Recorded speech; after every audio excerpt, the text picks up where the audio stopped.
रात के 2 बज रहे हैं और सन्नाटा गहरा है। अमन अपनी मेज पर बैठा है। सामने किताबें खुली हैं, पर शब्द धुंधले हैं। पिछले 6 महीनों की अटूट मेहनत के बाद भी परिणाम उम्मीदों से कोसों दूर रहे।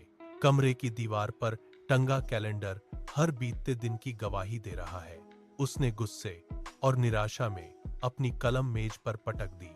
खिड़की के बाहर घने अंधेरे को देखते हुए उसके मन में बस एक ही सवाल गूंज रहा है। अगले दिन अमन एक बगीचे में अकेला खड़ा है। वह झुककर मिट्टी को छूता है और उसमें एक छोटा सा बीज दबा देता है। वहां सिर्फ सूखी और बेजान मिट्टी है। एक हफ्ता बीत जाता है, फिर दूसरा हफ्ता भी गुजर जाता है। अमन हर रोज वहां आता है, झुककर पानी डालता है। वह शारीरिक रूप से थका हुआ है, लेकिन फिर भी वह रुकता नहीं है। ऊपर की सतह खामोश है, लेकिन जमीन के अंधेरे के नीचे एक चमत्कार हो रहा है। बीज की नन्ही जड़ें धीरे धीरे फैल रही हैं। अमन अपनी दिनचर्या का पालन करता रहता है। फिर एक सुबह जब सूरज की पहली किरण मिट्टी पर पड़ती है, एक नन्ही कोमल और हरी पत्ती बाहर झांक रही है।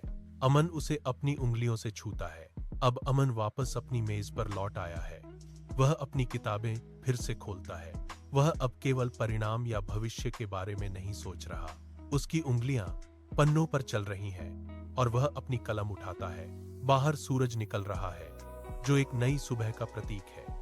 वह जान गया है कि सफलता हर दिन की गई छोटी कोशिशों की जड़ें हैं। वह मुस्कुराता है और काम जारी रखता है।